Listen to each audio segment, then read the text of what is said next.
Assalamu alaikum wa rahmatullahi wa barakatuh. Chapter number 19, Chapter Mary, Surat Maryam. I will start by saying, all of us love children and kids. And indeed, any married couples dream of having children. And people think about the inheritance they shall leave for their kids. And this is an innate human nature, fitra, which has God implanted in men. Today, Chapter Mary, it discusses two main points: our love for our kids and their existence in life, and the inheritance to the kids.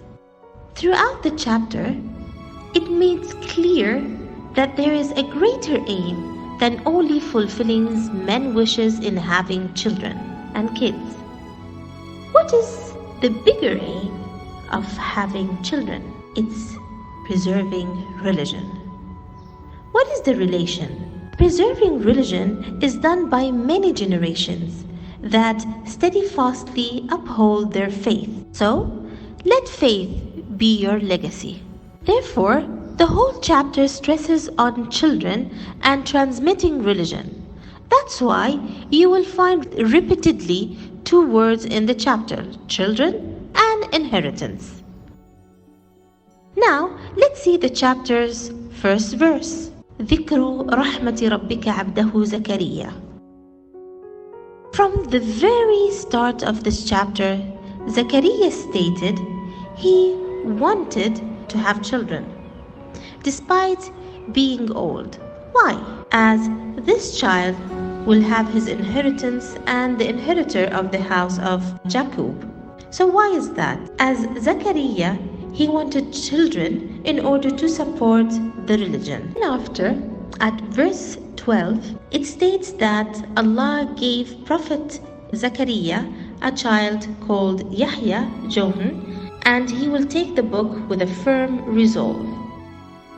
And he was granted wisdom while he was yet a child. Then there's a second story mentioned in this chapter, the story of Jesus and Mary.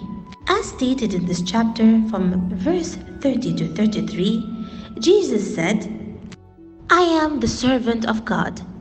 He has given me the book and made me a prophet, and he has made me blessed whenever I may be, and he has enjoined upon me prayers. As noted in the previous two stories, the story of Yahya and Jesus, the parents of each of those two prophets taught them how to preserve and transmit religion. Hence, they were dutiful to them.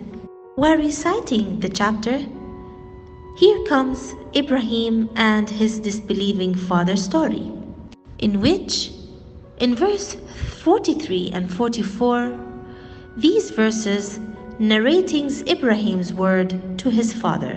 In this story, the son is the one guiding his father to the right path.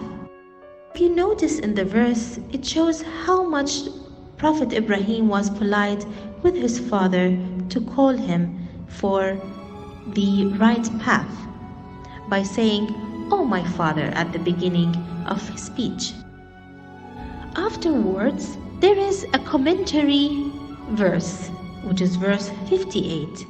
The generations who passes the religion, those are the people who are blessed. Later on, in verses 59, it states that other generation came along, but they cared only about materialistic pleasures and gain, as they abandoned their prayers. And at the end of the chapter from 88 to 89, it states that Allah subhanahu wa ta'ala, God, does not need children to support the religion. Now, the question comes, why it is called Chapter Mary? Though we have mentioned a lot of prophets who taught their children the religion, and it could be stated Zechariah and Yahya, Abraham with his children Ishaq and Ismail and his family, but why Mary? Because in the end, the mother plays a bigger role in her kids' upbringing, as Mary is the best example of a mother passing faith in to her son, Jesus. Thank you for listening.